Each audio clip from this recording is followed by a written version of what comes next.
la dernière partie de notre belle journée. Donc, c'est notre dernier intervenant, donc Monsieur Jonas Erin, qui est inspecteur général de l'éducation, du sport et de la recherche depuis 2014, avec comme champ d'expertise les langues vivantes, l'intelligence artificielle, le développement professionnel, la gestion de crise et la coopération éducative européenne. Il est aussi expert auprès du Centre européen des langues vivantes, donc le CELV, depuis 2012, coordinateur du projet EOL et de l'offre de conseils et formations sur les environnements d'apprentissage optimisés pour et par les langues. Il est également co-rédacteur de la recommandation du Conseil de l'Europe sur l'importance de l'éducation plurilingue et interculturelle pour une culture de la démocratie depuis février 2022. Et enfin, membre du groupe d'expertise de la Commission européenne sur l'inclusion et la réussite scolaire depuis 2022. Donc c'est notre grand témoin pour cette journée. Et je pense qu'on ne pouvait pas trouver mieux comme qualité professionnelle pour un grand témoin. Et ben, je vous invite à venir à ma place et nous sommes impatients de vous écouter. Très bien, merci beaucoup. Merci pour cette invitation et merci pour cette très belle journée. C'est toujours un grand plaisir pour moi de pouvoir participer à une journée où on a un travail de fond, où on a un échange, une journée en plus qui est portée sous le signe de l'international, puisqu'on a des participants à distance, on a des intervenants étrangers qui sont venus spécialement ici, et puis on a des participants ici dans la salle qui sont tous convaincus et ouverts à l'international et ouverts à la diversité linguistique et culturelle. Alors, j'ai pris des notes sur tout ce qui a été dit dans cette journée et je vais essayer de sortir les points qui me paraissent les plus saillants. Tout d'abord, je dois dire que parmi les outils phares du Conseil de l'Europe concernant l'éducation à la démocratie, puisque c'est ainsi que s'appelle le département qui porte l'éducation plurilingue et interculturelle, il y avait deux outils. Il y avait bien sûr le cadre européen commun de référence pour les langues et le portfolio européen des langues. Alors le premier a très bien marché, en particulier auprès des décideurs politiques, parce qu'il proposait un certain nombre de niveaux avec des descripteurs et que ça donnait l'illusion qu'on allait pouvoir finalement décrire de manière extrêmement simple les progressions des élèves et donc les amener extrêmement simplement vers l'acquisition d'un niveau et surtout d'une indépendance langagière dans une, dans deux, dans trois langues sans difficulté. Le deuxième outil, le portfolio européen des langues, finalement, c'est l'outil le plus abouti scientifiquement et intellectuellement, puisqu'il porte en ses germes l'idée que l'apprentissage ne se fait pas contre l'apprenant, mais se fait avec l'apprenant. C'est-à-dire qu'on va solliciter la réflexion de l'apprenant sur son propre apprentissage pour faire en sorte que celui-ci soit en capacité de mobiliser ses compétences et de les utiliser à bon escient. Et quand on parle de plurilinguisme, et on a vu aujourd'hui dans les débats avec les uns et les autres combien il était parfois difficile de croiser une approche plurilingue, celle des répertoires plurilingues des apprenants, et des réalités d'enseignement qui sont malgré tout des enseignements monolingues qui sont parfois juxtaposés dans l'emploi du temps de l'élève, mais rarement articulés et croisés.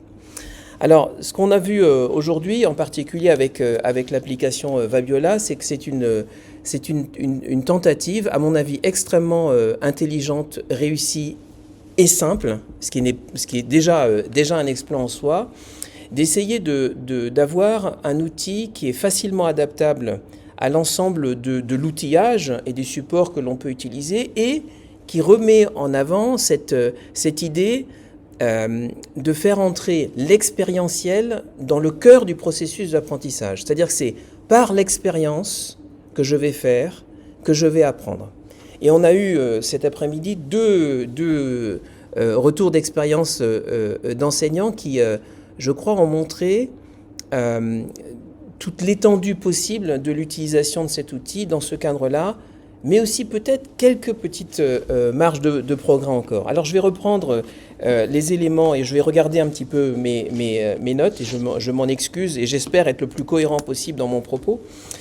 Mais je vais essayer de redonner un peu quelques éléments qui me paraissent essentiels. Tout d'abord, Concernant l'outil, je crois que cet outil qui s'adapte aussi bien à l'ordinateur qu'à l'outil nomade qui est le smartphone, qui est devenu un prolongement de notre corps, hein. On a tous ça en permanence, et nos jeunes en particulier, est une des réponses à l'obligation que nous avons, dans un monde de forte incertitude, de penser l'apprentissage des langues de demain autour de l'enjeu de médiation. Parce qu'au final, c'est un formidable outil de médiation de ma propre expérience, d'abord par une prise de conscience de ce qu'elle est pour moi, et ensuite de médiation en direction de l'autre. Et quand je prends la médiation, il y a deux types de médiation. Il y a les médiations qui sont des médiations de contexte simple, par exemple quand j'essaye de traduire un texte, quand j'essaye d'adapter un texte ou de synthétiser un dossier pour moi-même. Et puis, il y a l'essentiel de la médiation qui est à ancrage social, c'est la médiation qui est en contexte double ou contexte multiple, et qui, elle, amène un individu à faire voyager un message d'un contexte à un autre. C'est-à-dire que, par exemple, je vais aller recueillir une information quelque part, que je vais aller redonner à un autre groupe, qui n'a souvent pas accès à cette information, pour des raisons de temps, pour des raisons de maîtrise linguistique, pour des raisons d'ancrage culturel, pour des raisons d'accès à l'information, pour de multiples raisons. Et c'est précisément ça que nous essayons de développer dans ce qui est en train de devenir l'apprentissage des langues de demain. La capacité de l'enfant, de l'apprenant, du jeune, à devenir un véritable agent social qui porte la cohésion sociale. Et Vabiola permet cela, parce que Vabiola permet de rendre compte d'une expérience, mais aussi de la formaliser pour soi, de manière à être plus encore en mesure d'en parler à d'autres. Et les deux exemples qu'on a eus, les deux retours d'expérience sont très intéressants, parce qu'on a eu un déclencheur à l'école primaire, en CE2, un déclencheur de parole à partir de la prise de conscience et de la valorisation de toutes les langues des élèves, des langues familiales. Ça aussi, c'est un élément extrêmement fort, et il va falloir que l'école, de plus en plus, trouve les moyens d'aider les élèves à formaliser des apprentissages qui se déroulent aussi à l'extérieur des quatre murs de la salle de classe. Et dans le deuxième retour d'expérience, donc un cours de physique-chimie, on a ce qu'on appelle la narration de projet ou la narration scientifique, que l'on trouve aussi beaucoup alors à la fois dans les disciplines scientifiques, mais aussi dans l'ensemble du champ des disciplines technologiques, ce qui est extrêmement développé. Et c'est particulièrement intéressant parce qu'on a ici une entrée discursive dans les contenus scientifiques. C'est-à-dire qu'il faut être capable de relater une forme de causalité ou une forme d'enchaînement ou un protocole scientifique de manière à montrer à son enseignant qu'on a pris la mesure des enjeux scientifiques d'une expérience et qu'on est capable de maîtriser un protocole. Il va falloir qu'on discute ensuite de l'ensemble de la terminologie du discours narratif qui était parfois présente et parfois absente dans les trois exemples que vous avez montrés, et qui montrent d'ailleurs tout l'intérêt d'avoir une approche croisée de toutes les disciplines et langues.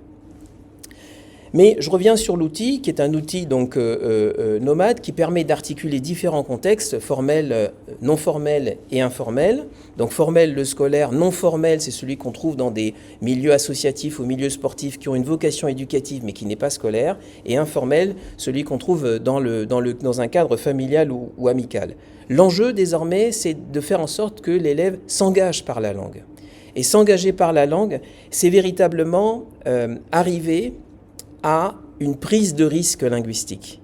Et un jeune accepte de prendre des risques linguistiques dès lors qu'il a trouvé un ancrage. Et cet ancrage-là, cette application Vabiola peut nous l'offrir, parce qu'il y a une prise de conscience de ce que l'on sait déjà faire. Or, actuellement, dans l'ensemble des systèmes éducatifs, on n'évalue jamais ce que l'élève sait déjà faire. On a plutôt tendance à évaluer ce qu'il ne sait pas encore faire par rapport aux objectifs de l'enseignement. Ah, c'est peut-être le logiciel qu'il nous faut revoir. En tout cas, cette application nous amène à faire évoluer notre logiciel didactique. Ensuite, sur le plan du plurilinguisme, je dirais que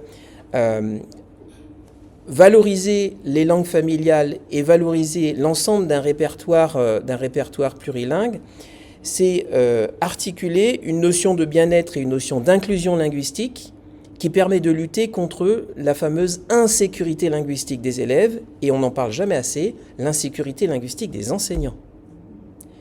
Ça, ce sont des enjeux absolument essentiels et je crois qu'en utilisant cette application qui permet aussi de lutter contre la hiérarchie entre les langues, on arrive à créer une espèce de naturel dans ce qu'on appelle la réussite partielle.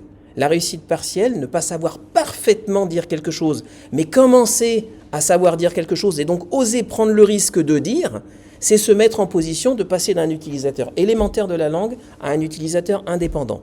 Si en plus on peut s'appuyer sur toutes les langues de son répertoire, il est absolument évident qu'on arrive à se sortir de toutes les difficultés linguistiques que l'on peut rencontrer dans certaines situations pointues, où on va faire appel à d'autres langues de notre répertoire pour trouver une porte de sortie. Et souvent, en faisant ça, on déclenche chez l'autre de l'empathie linguistique, de l'empathie culturelle, et aussi la capacité à se dire moi aussi je peux m'autoriser à parler, puisque je vois bien que mon interlocuteur ne maîtrise pas tout, donc moi aussi je peux. Donc si les enseignants adoptent cette posture-là, et si les élèves adoptent cette posture-là, il y a de fortes chances qu'il se développe une forme d'inclusion linguistique et de bien-être, en tout cas de lutter contre l'insécurisation linguistique des acteurs dans la classe. Et puis cette démarche-là, elle participe de la cohésion sociale. Si vous regardez la recommandation qui a été citée tout à l'heure, la recommandation du Conseil de l'Europe sur l'importance de l'éducation plurilingue et interculturelle pour une culture de la démocratie, ça passe véritablement par une capacité éducative à laisser une place à la voix de l'élève. Et la voix de l'élève, elle s'exprime forcément à partir de son répertoire. Et son répertoire est plurilingue. Donc, donner une voix à l'élève, c'est donner une chance de participer au processus commun. Le processus commun, c'est un processus en démocratie qui est forcément de négociation, donc de mise en langue de nos différents points de vue, de manière à trouver un consensus pour aller ensemble vers un projet et des valeurs communes.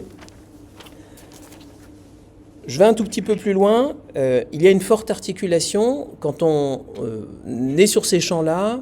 Le champ global, je l'appelle moi le champ de l'agentivité, en anglais agency, qui est celui de considérer l'apprenant comme un agent social. Donc quelqu'un qui est capable d'agir sur son environnement, pas que de le subir. Et donc quand on agit sur son environnement, on agit aussi et d'abord avant tout avec la communication que l'on porte en direction des autres, donc avec les langues que l'on possède et qui sont constitutives de notre identité évolutive avec toutes les langues que l'on apprend. Et ça participe de trois choses.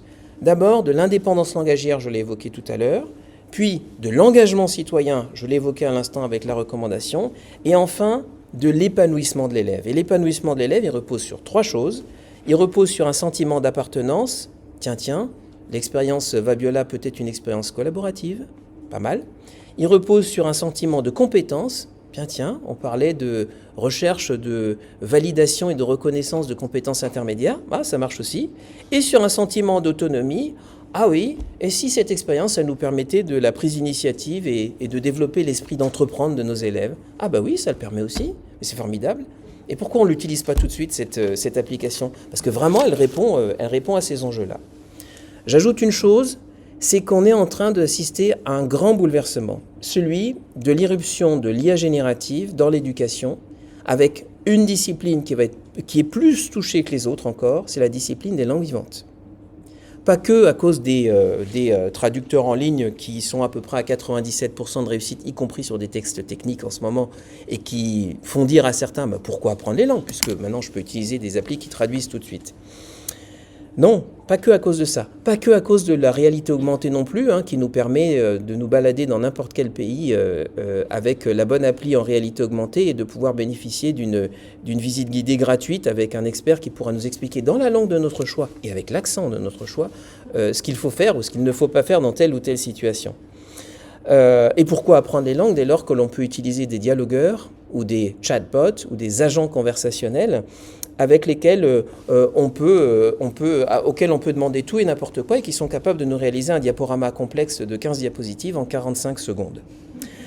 Eh bien, tout simplement parce que derrière tout ça, il ne faut jamais oublier que c'est absolument nécessaire de penser que l'humain, et donc l'apprenant, doit être toujours au début et à la fin de la chaîne du processus d'utilisation de l'intelligence artificielle.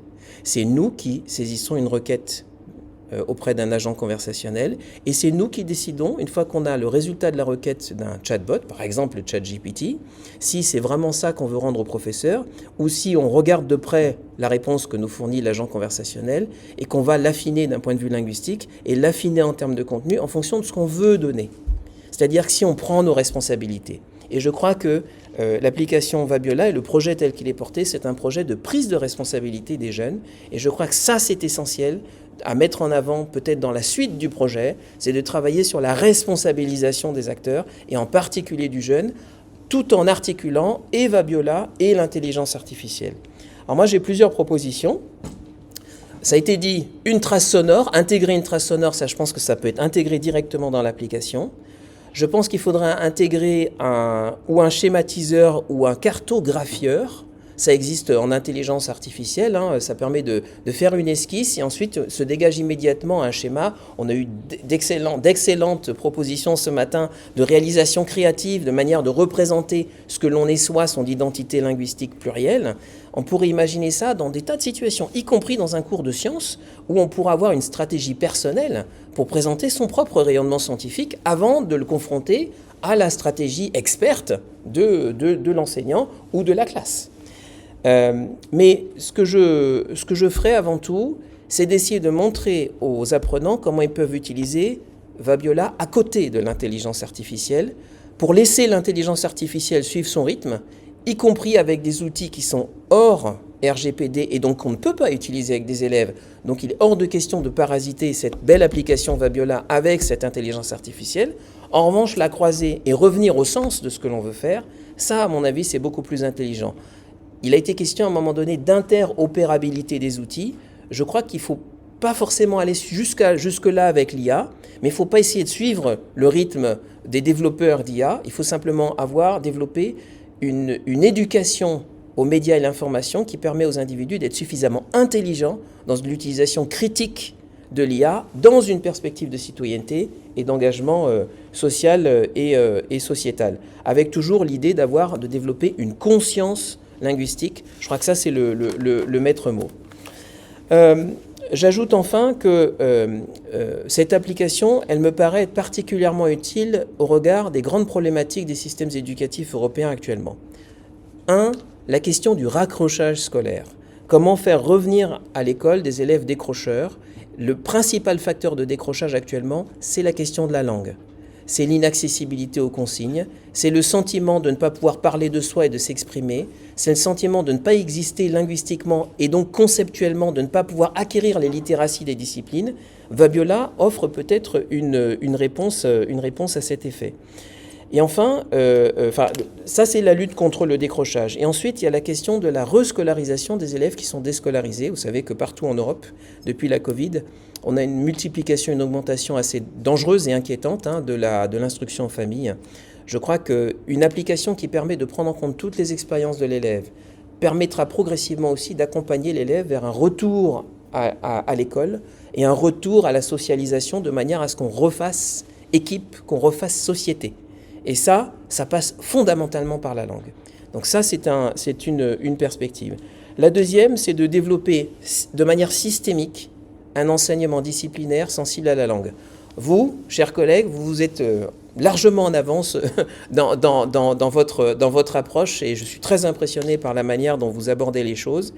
Mais c'est loin d'être le cas. Il n'y a pas toujours de conscience linguistique qui est liée à la littératie des disciplines. Et je crois que de partir d'un discours narratif, vous savez que le discours narratif, c'est le discours premier que l'on utilise systématiquement. À l'extérieur de l'école, dans la vraie vie. À l'école, on utilise quoi? La narration? Jamais. On utilise la description et l'argumentation. Ça ne veut pas dire que je renie ces deux discours, mais ça veut dire que peut-être que par la narration, on arrivera à réintéresser notamment les filles pour les sciences, objectif majeur de nos systèmes éducatifs en Europe. J'ai parlé de l'éducation aux médias et à l'information, la question de la valorisation des mobilités. Ça, c'est un enjeu absolument fondamental, en particulier pour les pays nordiques en Europe, dans lesquels la mobilité, elle se fait souvent après l'obtention de la fin du diplôme d'études secondaires. Ils partent en mobilité libre, ils prennent une année dite sabbatique, et souvent, ils ont du mal ensuite à valoriser toutes les compétences acquises en mobilité. Et là, Vabiola offre cette opportunité-là et donnera peut-être aussi l'idée à des élèves issus d'autres pays européens de faire de même. Il n'y a rien de mieux qu'une mobilité à la fois pour asseoir des compétences et des expériences linguistiques et interculturelles, mais aussi pour les valoriser. Et enfin, la question de l'évaluation. Il a été question, vous l'avez abordé, de la valorisation des micro-réussites. Moi, je pense beaucoup à l'évaluation formative. On n'arrive pas à installer de manière systémique l'importance de l'évaluation formative dans les processus d'apprentissage, quel que soit le système éducatif européen, on n'y arrive pas.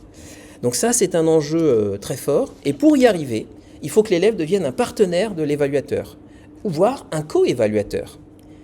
Pourquoi ne pas faire un peu un système de blockchain où toute la classe participe à la reconnaissance des micro-compétences acquises en physique-chimie des uns et des autres. Là, dès lors que je suis responsabilisé, moi, en tant qu'élève, dans le cours de physique-chimie, pour valider des compétences scientifiques des autres, je dois maîtriser le cours.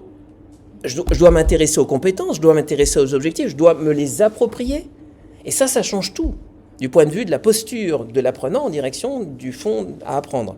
C'est-à-dire que ce qui a été très bien décrit par la collègue du premier degré, où les élèves finalement s'interpellent et réagissent les uns aux autres, on sent que plus on avance dans la scolarité, c'est peut-être l'adolescence, je ne sais pas, ou alors c'est peut-être notre système éducatif qui ne le permet moins, plus il y a une forme de blocage à essayer d'intervenir et de soutenir l'apprentissage de l'autre. L'apprentissage collaboratif, c'est une des clés pour arriver à aborder les grands défis qui attendent nos jeunes. Les grands défis, on les a maintenant. On les a pas dans 10 ans, on les a déjà maintenant. Comment on aborde la question de l'effondrement de la biodiversité et du changement climatique et de l'adaptation au changement climatique sans accepter qu'on le fasse collectivement avec toutes nos langues et toutes nos compétences culturelles et scientifiques. Ça, c'est un enjeu fort et je crois que le fonctionnement de l'application Vabiola le permet. Bref, vous l'aurez compris, je suis très enthousiaste. J'ai noté l'importance de créer un espèce de tableau de bord de l'enseignant aussi. J'ai déjà évoqué la question de la blockchain et je terminerai par dire que peut-être que la suite du projet, au-delà de travailler, de développer, de renforcer encore cette application en lien avec l'intelligence artificielle, c'est peut-être aussi celle de développer par cette application quelque chose qui n'existe pas encore en France mais qui se développe beaucoup dans d'autres pays européens, c'est un ancrage interdisciplinaire du cours de langue. Faire en sorte que l'on s'autorise à utiliser des contenus d'autres disciplines, de sciences, de PS, des disciplines artistiques, des mathématiques, de l'histoire-géographie, en cours de langue, y compris avec l'expertise des enseignants experts de la discipline, voire avec l'expertise développée par les élèves. On ne peut pas dire aux élèves, oui, il faut prendre en compte tous vos répertoires plurilingues et pas prendre en compte aussi les autres compétences des élèves dans tous les champs disciplinaires et dans tous les champs des compétences psychosociales également. Voilà, je m'arrête là. Je suis très enthousiaste, en tout cas, bravo pour le travail qui est mené et je suis impatient de voir la suite de ce que vous pourrez mener et faire. En tout cas, c'est extrêmement encourageant de savoir que des collègues s'engagent à continuer à porter le flambeau de ce qui était, à mon avis, l'idée la plus forte du Conseil de l'Europe au départ, ce portfolio européen des langues qui était une façon de responsabiliser l'individu autour des valeurs collectives que nous portons et que nous devons continuer à porter tous. Merci beaucoup.